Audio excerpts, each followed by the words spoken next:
प्रधानमंत्री नरेंद्र मोदी ने कहा, विभिन्न अध्ययन ये बार बार साबित करते हैं कि पिछले 10 वर्षों में जब देश ने हमें सेवा का अवसर दिया, 25 करोड़ भारतीयों ने गरीबी को मात दी और उससे उभरे।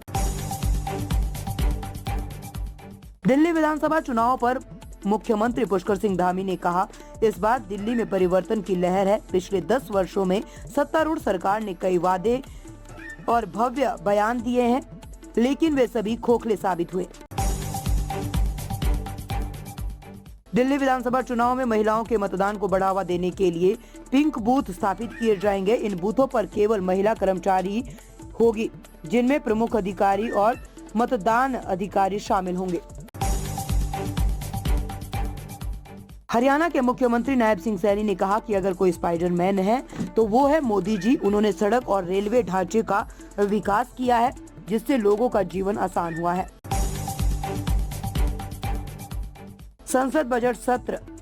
कांग्रेस सांसद प्रियंका गांधी वाड्रा प्रधानमंत्री नरेंद्र मोदी के राष्ट्रपति के अभिभाषण पर धन्यवाद प्रस्ताव पर चर्चा के जवाब से पहले संसद पहुंची।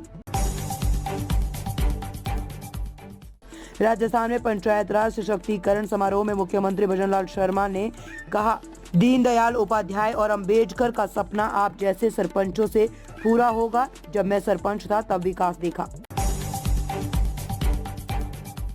महाकुंभ पर एसपी सांसद जया बच्चन की टिप्पणी पर बीजेपी सांसद अरुण गोविल का कहना है, क्या उन्होंने कोई सबूत दिया है? उन्होंने कुछ नहीं दिया है।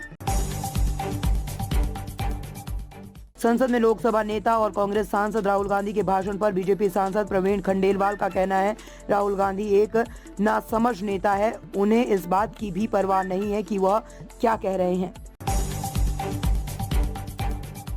महाकुंभ 2025 पर बीजेपी सांसद हेमा मालिनी ने कहा, मुख्यमंत्री योगी आदित्यनाथ सब कुछ अच्छी तरह से संभाल रहे हैं। इतनी भीड़ आ रही है, इसे संभालना मुश्किल है, लेकिन हम सर्वश्रेष्ठ कर रहे हैं।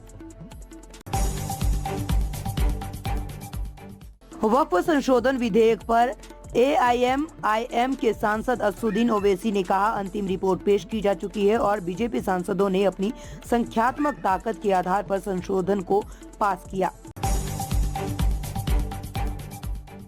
2025 दिल्ली चुनाव पर बीजेपी सांसद रवि किशन ने कहा, उन्हें ये महसूस हो गया है कि वे बुरी तरह से हार रहे हैं। मनीष सिसोदिया और आतिशी भी हार रहे हैं, उनके सारे सीनियर नेता हार रहे हैं। हरियाणा मंत्री अनिल विज के नाराजगी पर पूर्व हरियाणा मुख्यमंत्री भूपेंद्र सिंह हुड्डा ने कहा, मुझे हरियाणा सरकार के पहले 100 दिनों के बारे में कुछ कहने की जरूरत नहीं है। MP सांसद शत्रुघ्न सिन्हा ने कहा, मैं आम आदमी पार्टी का समर्थन करने के लिए तृणमूल कांग्रेस की ओर से आगे बढ़ा हूं। मैंने व्यक्तिगत रूप से देखा है कि गरीबों, ऑटो रिक्शा चालकों और यहां तक कि सरकारी कर्मचारियों को भी आवश्यक सुविधाएं नहीं दी गई है। महाराष्ट्र में UCC यानी कि समान नागरिक संहिता के कार्यान्वयन के बारे में पूछे जाने पर उप मुख्यमंत्री एकनाथ शिंदे ने कहा, मुख्यमंत्री देवेंद्र फडणवीस और हम दोनों उप मुख्यमंत्री इस मुद्दे पर एक साथ बैठकर चर्चा करेंगे। बीजेपी के नेताओं, जिसमें मंत्री, विधायक और सांसद शामिल थे, ने संगठन पर्व कार्यशाला में भाग लिया। महाराष्ट्र बीजेपी अध्यक्ष चंद्रशेखर बावनकुले और कार्यकारी अध्यक्ष रविंद्र चव्हाण ने इस कार्यक्रम का उद्घाटन किया। AIMIM सांसद असदुद्दीन ओवैसी के वक्फ बोर्ड पर दिए गए बयान पर आचार्य प्रमोद कृष्णम ने कहा, ओवैसी इस देश को तोड़ने की कोशिश कर रहे हैं। वह एक शिक्षित वकील और संसद के सम्मानित सदस्य हैं।